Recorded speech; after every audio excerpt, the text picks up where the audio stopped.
I am excited to be here because the time that I've had to spend with Torgan, with May, with Kathleen, and several other members of your faculty at our symposium, and then in having been to Festival of Ideas before, gives me confidence that the classical educational movement is alive and well in Fort Collins.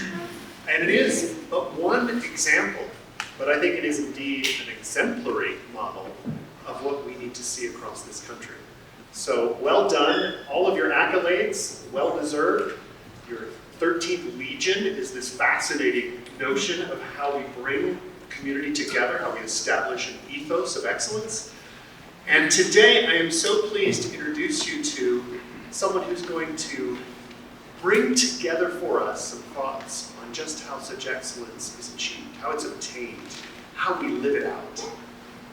Dr. Anika Prather is one of the leading voices in defense of the great tradition. She speaks persuasively of the power of the word, of logos, how it is essential, it is critical for the development of young minds and hearts.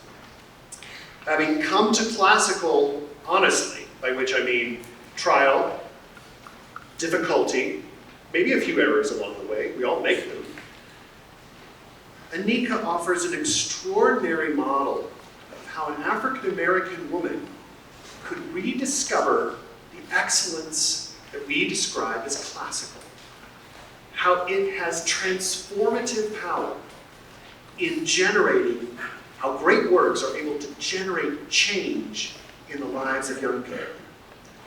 Her undergraduate education was from Howard University, historically black school and university, as you know.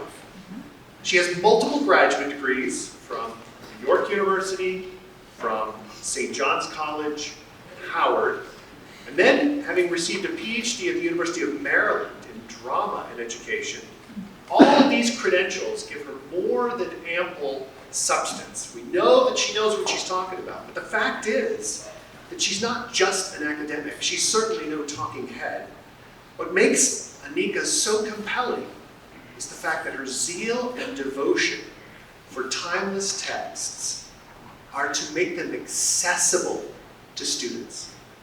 All students, regardless of ethnicity, regardless of their socioeconomic background, regardless of those accidents of history, she wishes to invite every student to the table, to the feast, to encounter greatness, because it's changed her life, and she wants to share that with others. She's worked with the Great Arts Academies over the past couple of years on a project which we are taking very seriously in how we approach this accessibility question. Today she's teaching at Howard University. She's also directing a project at the Johns Hopkins University on high-quality curriculum instruction, which we're all about in classical ed.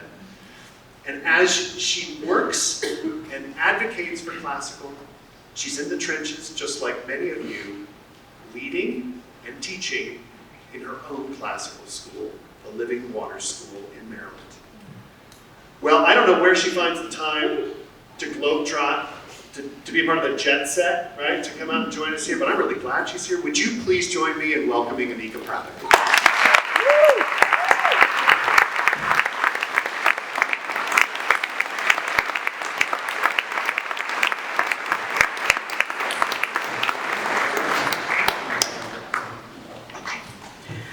Well, hello everyone. I'm so excited to be here. I'm just thinking about Ezra this morning. I was thinking about him last night. My dad is a pastor, so I felt very much a connection with his family.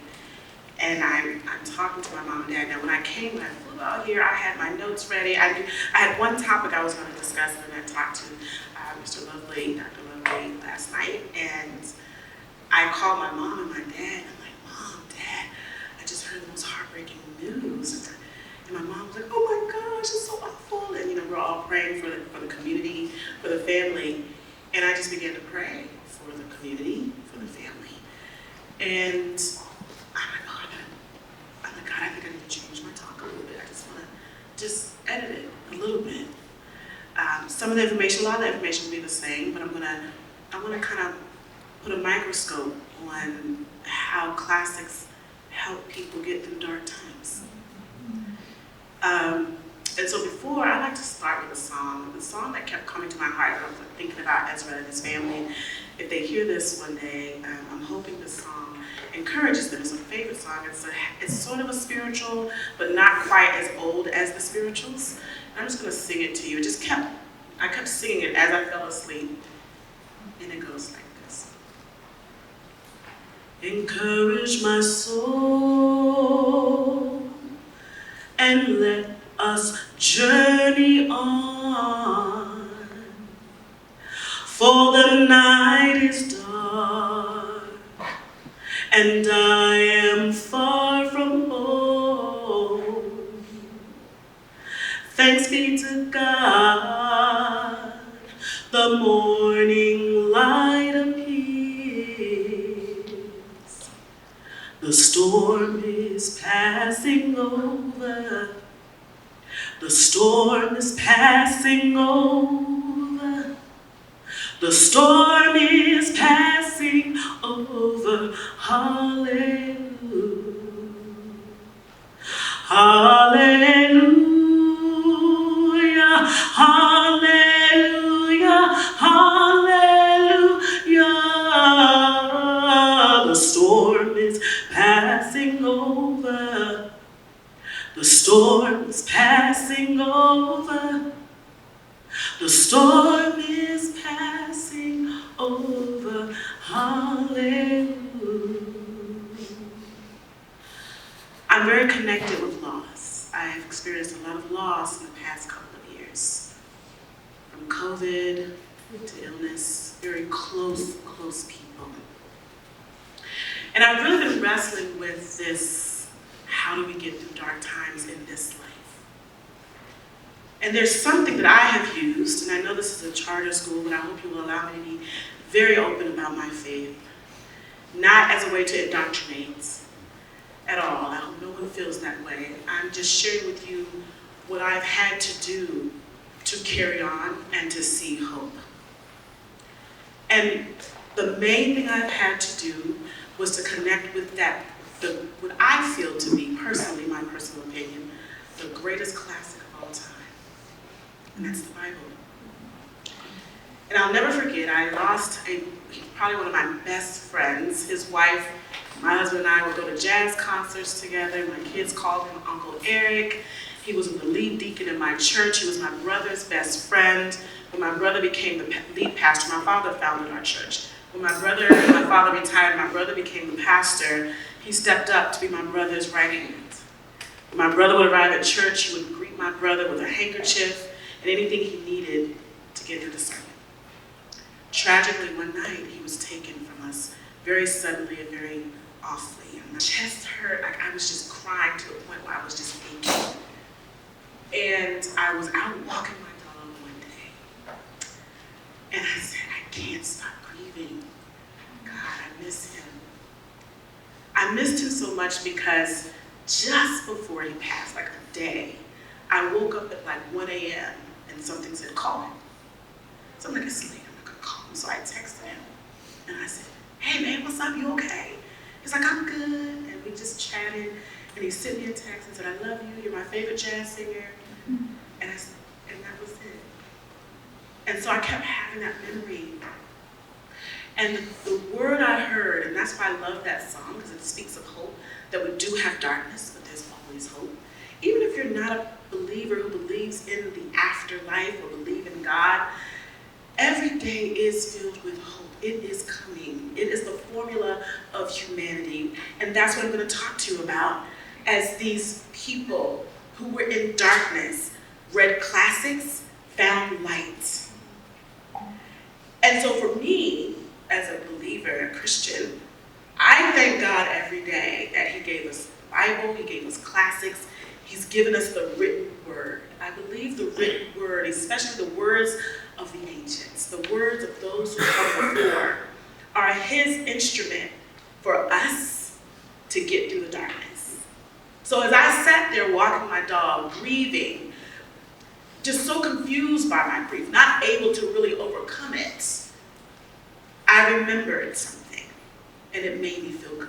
I had never felt like you grow up in a Christian home, you hear all the same cliches, and it kind of doesn't mean anything. But in that moment, because I'd never gone through anything like that before, I just simply heard a voice say, he's with me, and he's okay. And I don't know why, I can't see him right now, but it dried my tears. That was my tool. I don't know what your tool will be, but I'm going to talk to you about different people of all races. Some of them didn't believe as I did. But in this life, they found a tool to get through darkness in classics and the works of the canon. And I can identify with that because there are other classic texts that have done that for me, been that light in the darkness. And so I'm hoping that as I share with you this morning, that as you hear the stories of people who were in really dark places, how they somehow connected to a work, a text, that gave them wisdom, gave them inspiration, gave them guidance, that we all realize that we have a gift given to us in humanity by those who've come before. And the reason people write things down is to help the next generation.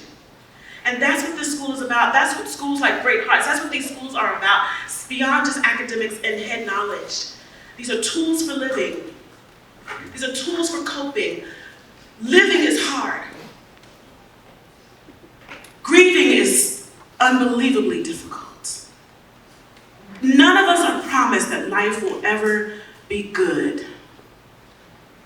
And so instead of us going through life assuming that life will always be good, and then when something rocks our world comes along and we don't know how to do it because it surprises us so much, know that life is filled with trials, as these lives I'm going to share with you, but we have been given something to help us.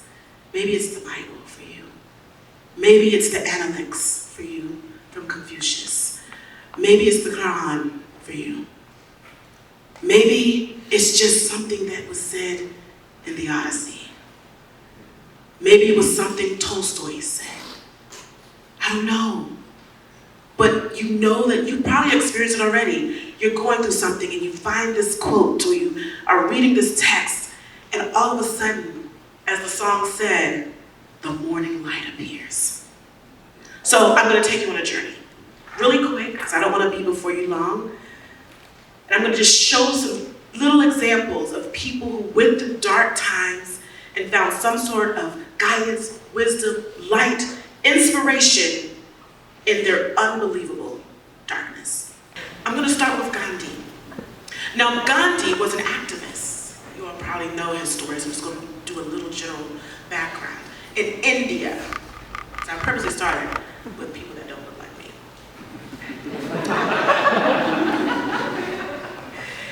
And he was an activist in India who had a really unique way of fighting against British colonialism.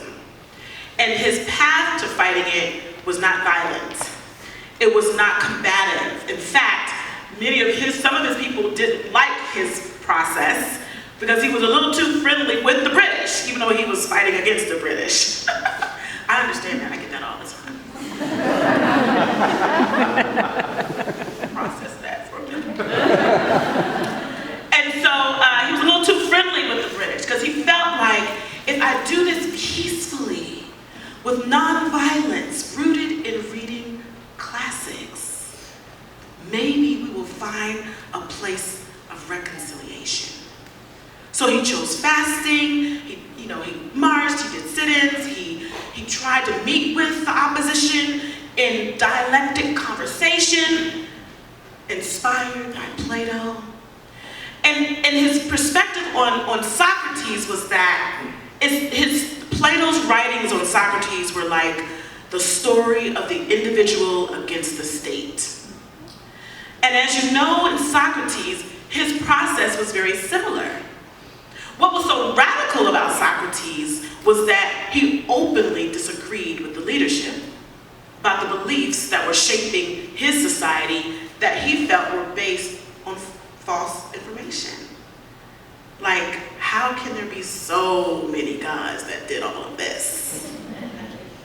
And he was unwilling to let go of those beliefs.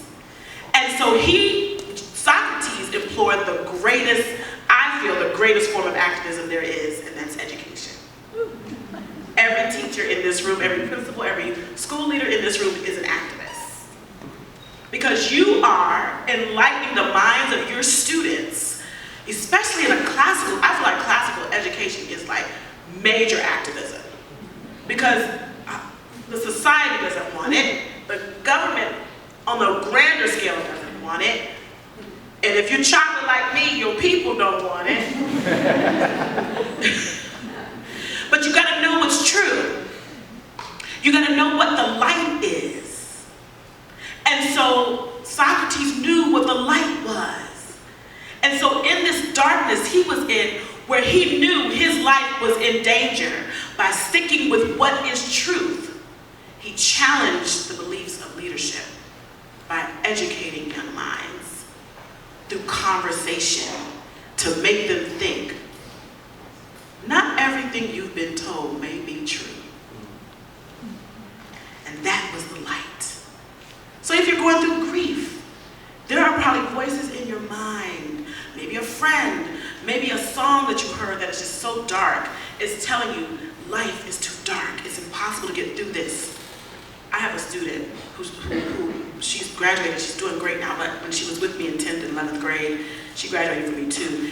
She was going through depression and I could not get her out of it. And one day I sat with her and I said, you know, I know that you're going through, her parents were doing what they needed to do with therapy and all that, but I asked her about what was she doing in her everyday life, and she said, well, this is my favorite artist, I love this song. I said, well, can I hear the song?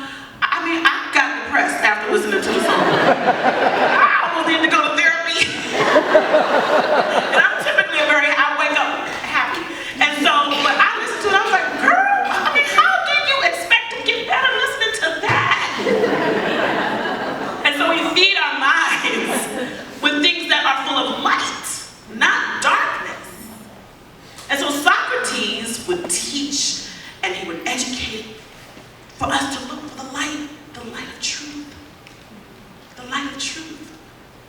And so Gandhi found inspiration in that.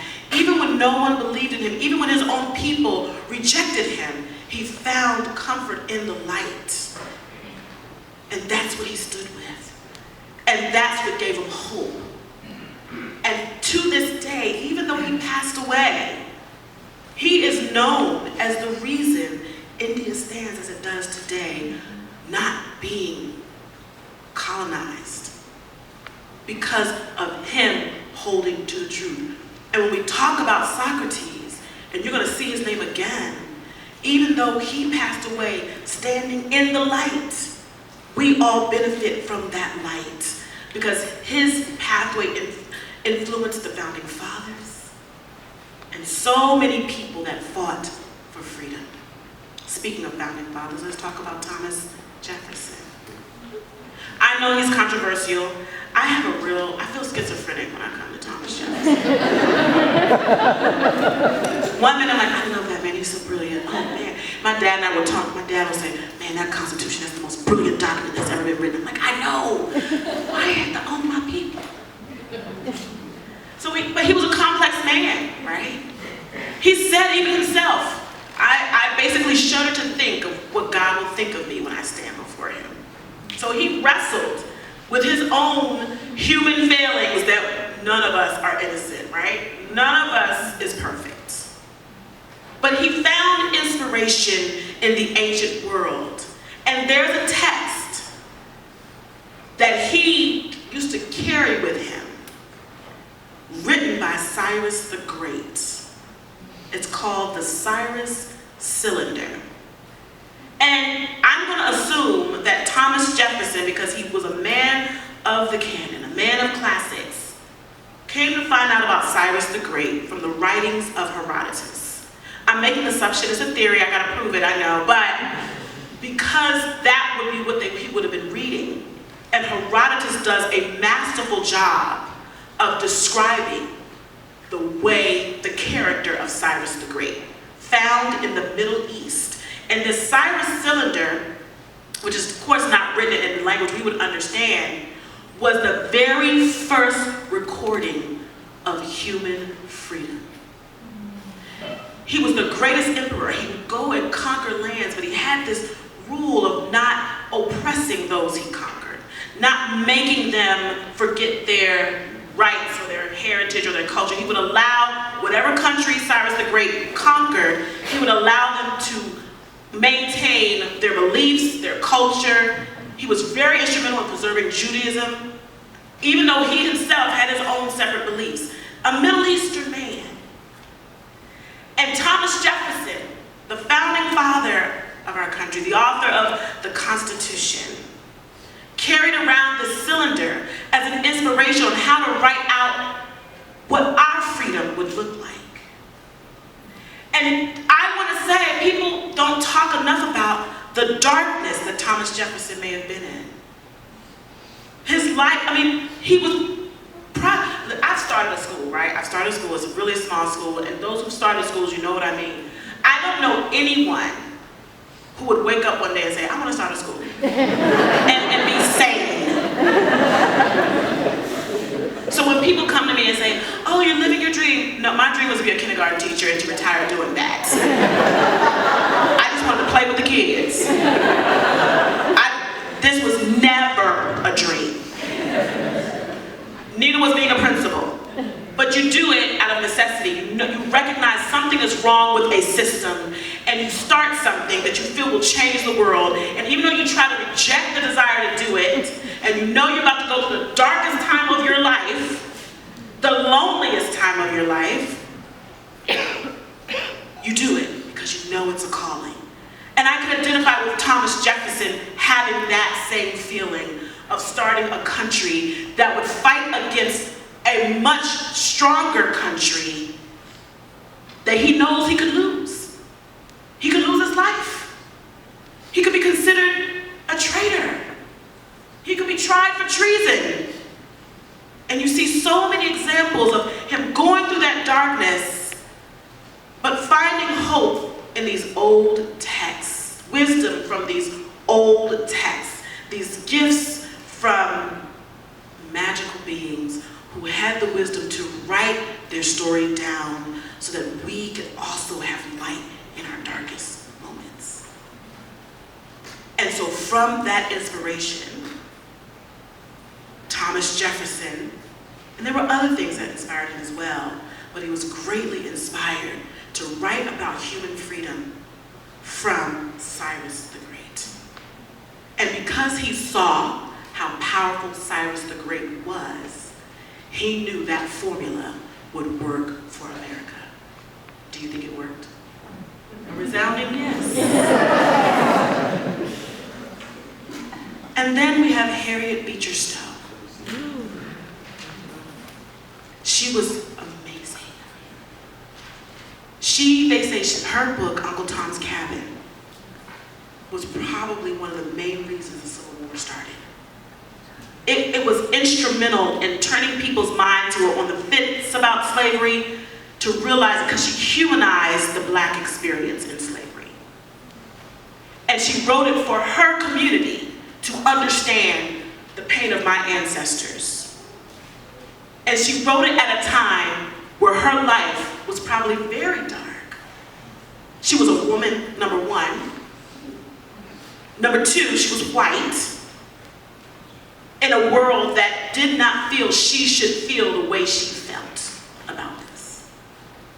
And she found inspiration in a Greek tale called The Libyan Sibyl, who was an orator, right, who would tell the future in ancient Greece. And she was so inspired by this tale that when she met Sojourner Truth, she named her the Libyan Sibyl. And Sojourner Truth one day just randomly walked up into Harriet Beecher Stowe's house. I'm serious, like it was, she just walked up and said, I want to know who this woman is who wrote my people's story. And she was invited into Harriet's house where there was a gathering of ministers. And Harriet called all of these ministers in to hear Sojourner Truth speak. And you gotta know that she faced darkness, rejection for having the voice that she had. Because she was ending an era, a culture that needed to be ended. And through her fear, she found inspiration. She had to say things that the gods or a king may not want to hear. And when you engage in something that's not popular, it's dark, it's lonely, it's scary, and sometimes ends in a sad way. And so Harriet looked at Sojourner and saw this mirror of herself. That you and I, even though our shades of skin are different, we have been called to be these oracles to hold America accountable for what it is supposed to do. The next person is very controversial, but I'm trying to go around the globe to prove to people, stop saying it's just for white people. It's for all of us. This is our shared heritage. This is what draws us together. Paulo Freire. This is Brazil. Can you imagine classics in South America? Brazil. At a time where Brazil was constantly fighting a regime that wanted to take over the country. And one of its main tools was making the citizens be illiterate. They felt that if people did not read, they could control their minds. So the activists, teachers, and principals and leaders in this school, you're dangerous. Students of this school, you're dangerous. Because there's a literacy that you're gaining that will change the world, as my examples are showing and will show. But it's not going to be easy. It may not be easy now. If I have some young people in the room, you've got this classical education. Your friends who don't understand the kind of education you're having, does it sometimes feel lonely with them? Raise your hand, you can just do like a pinky. Yes, yeah, somebody's like this. You feel lonely. I know, my dissertation, I have a whole chapter on, because I researched the kids who students had taken my class. I taught grade books for 6 years, and my whole study is about that experience. And one of the things they said is they wrestle with loneliness, because once you have been enlightened, right? The morning light appears. Once you see the light that comes to you from the old voices, you begin to see the world differently than those who are your age. You begin to understand things that people older than you don't see. And there's a tendency to want to quiet it down, dumb it down. One of the persons said, I can't even get a date because everybody wants to only talk about tennis shoes and the latest hip hop songs. And I want to talk about poetry. And that was hard. It's dark. That's lonely. But it's morning. It's light. You can't resist the light. And it gives you hope. And you begin to realize at a point that this light that has been given to you will help you navigate a very dark world.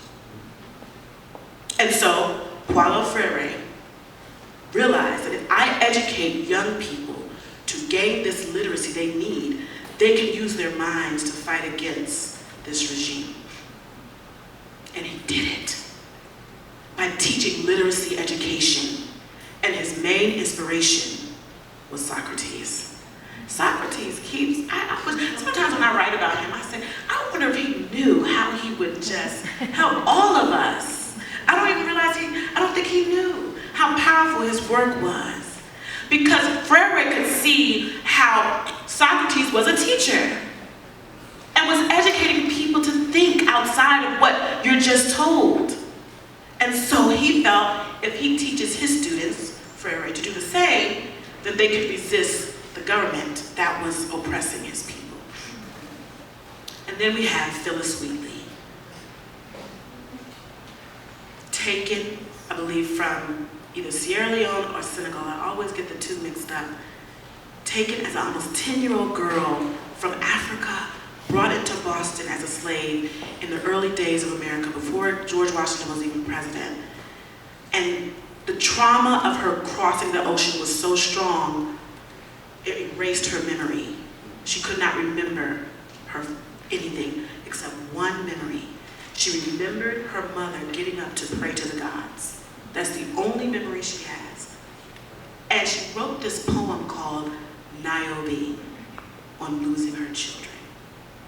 And it's the story of Naomi, who is a Greek myth, who lost her children, all of them, because one of the goddesses felt that she was too arrogant about her children and their beauty, that they cursed her and killed all of her children. And so Phyllis Wheatley has this one line where she talks about, I could feel the grief of a mother. And you know she's talking about what my mom must have felt when she looked up and saw that I was gone and knew she'd never find me. And here I am in this foreign land where I'm a slave and I'll never see my family again. And it's dark for me. And Phyllis Wheatley began to delve into classic texts as a way to find hope. She began to dive into the Bible as a way to find hope. She read the story of David and Goliath, and she felt that, like David conquered Goliath, I can conquer my captivity. And she became the first Black published author in America, supported by those who thought they were going to enslave her, but they ended up making her a part of the family, freeing her and supporting her process to become a published author. Even when Thomas Jefferson refused to believe that a Black little girl such as Phyllis Wheatley could have written such beautiful poetry, John and Susie Wheatley contacted John Hancock and all of these other people to say, come listen to her read this poetry and sign her little manuscript so we can prove to the world this beautiful Black girl wrote this poetry. And because of John Wheatley and Susan Wheatley, Phyllis Wheatley, we have this story of a Black woman cast in utter darkness that we could never imagine, who found hope in classics, in the written word, these gifts left to us by the ancient voices. And then there's Martin Luther King, who sat alone in a Birmingham jail with no pen. Like, a lot of us read the letter from a Birmingham jail and we imagine him, even though it says letter from a Birmingham jail, and I'm guilty of this too, we imagine him in a library with the books open and kind of looking for citations. I really did not imagine this well until I read this article about it. He was in the jail. They wouldn't give him pencil, pen, paper. He did not have any books. He was alone in the jail, not knowing if they were going to lynch him the next minute or set him free the next. For his nonviolent protest, white ministers had written an op-ed about him, telling him he was disobeying God and not respecting authority by being a nonviolent protester. He was alone. And he sat in that jail, and someone, I believe a lawyer, came to visit him. And he asked the lawyer to, when he comes back, to smuggle him a pen and paper. And they did. And from memory, he wrote Letter from a Birmingham Jail, which cites so many works of the canon. From memory. He's in a jail, fearing for his life, not knowing if he'll see his mom and dad again. He's seeing people all around him be lynched and killed and beat up. He had been beat up, hit over the head with rocks and batons. And he's afraid. And in his darkest moment, he remembers the words of Plato's Apology, St. Thomas Aquinas, St. Augustine, and so many more. That was the morning light appearing before him in his darkest moment. That morning light spoken to him in his darkest moment. And he wrote this letter that we still are impacted by today. We have Malcolm X, also in jail, finding the light of the morning in Homer's writings, in Aesop's fables. We have Frederick Douglass, who said to himself, when I was 12, he had taught himself to read. You know the story, for sake of time, I'm not going to recap it. But after reading and writing, without tutor, without any help, but he said, I had come to a place of utter despair that I would forever be a slave. Until he was able to get his hands on a book called The anthology of works of the canon, excerpts from the works of the canon. And he said, in my darkest moment, in my moment of despair, I read from these texts and they spoke light to my soul. And I began to be free in my mind.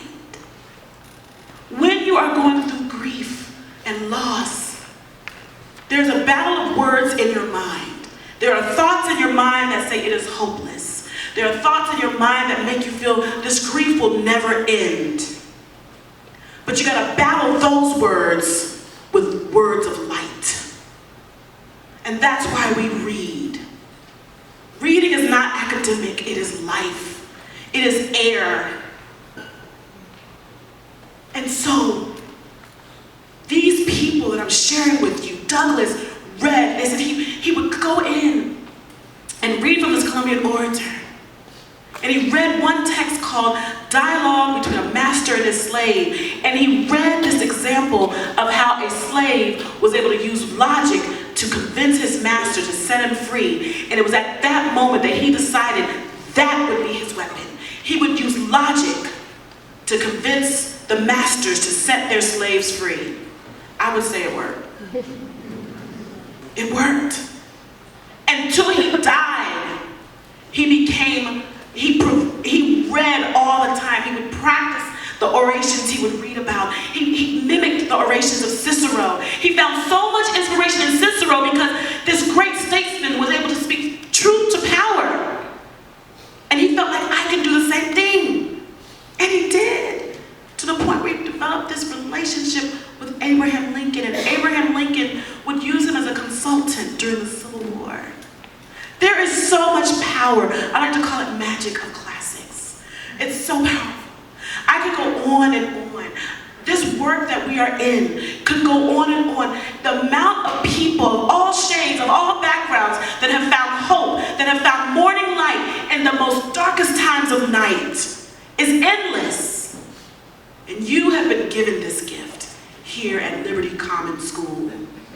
These tools to navigate your darkest moments. And I'm really speaking to myself right now. My daughter went missing for about 20 minutes. I went completely insane. We dropped her off at ballet practice, and then no one could find her. I wasn't there. My dad had dropped her off. He calls me, we have a problem. I'm like, what's wrong? We can't find Day. I said, excuse me, you can't say what? You can't find who? And I could hear the teachers in the background, Day, where are you? And students, you could hear the fear because they could not find my little girl, my only girl. Her name is Day because she literally brightens our life. Since the day she came into the world, my husband was like, she has brought light into our life, and that is her. She just flutters around, spreading sunshine and mess all over the house. she's real creative, so it's like, why are there white pieces of paper over there? Well, I was pretending it was snowing. Well, could you clean it up? So that's who she is, and they couldn't find her for 20 minutes. And reality of they had not found her yet, her teacher said she never came to class. Even though they saw her walk up the stairs, I just started screaming and yelling, my baby, my baby. And for 20 minutes, I was hysterical. And then all of a sudden, here she is. But I kept crying, and the next morning I was crying. And the reality that hit me is that we live in a crazy world. The reality was, that could be me one day. Like sometimes we live our life because it's so good, it's so blessed, and we kind of get comfortable in that blessing. And I don't want to make people paranoid, but I do want to talk about realities of the darkness of being a human being, and living in a world that has messed up people. And I began to pray and ask God, Lord, what if that had been me? In that moment, I did not see you. I didn't think, I was mad at you for a minute. How could you take my baby girl from me? And I asked God, how do I get through dark times? Let's say something like that happens and I lose my child. How will I get through it, God? And as I prepare to come to you today, and as I'm praying through this thing about how do we deal with trials, I recognize that God has given us something. Humanity has given us something. And it's their life experience. the old text. And that instead of listening to the negative thoughts in your mind about your darkest moments, that you counter that with the words of life found in the world, in the words, in the books, in the texts of those who came before us, who went through dark times and can tell us. So when I think about Phyllis Wheatley finding hope, even though she lost her family, she found hope in the written texts. Light is there. And it doesn't mean you will forget your pain. It doesn't mean that bad things won't happen.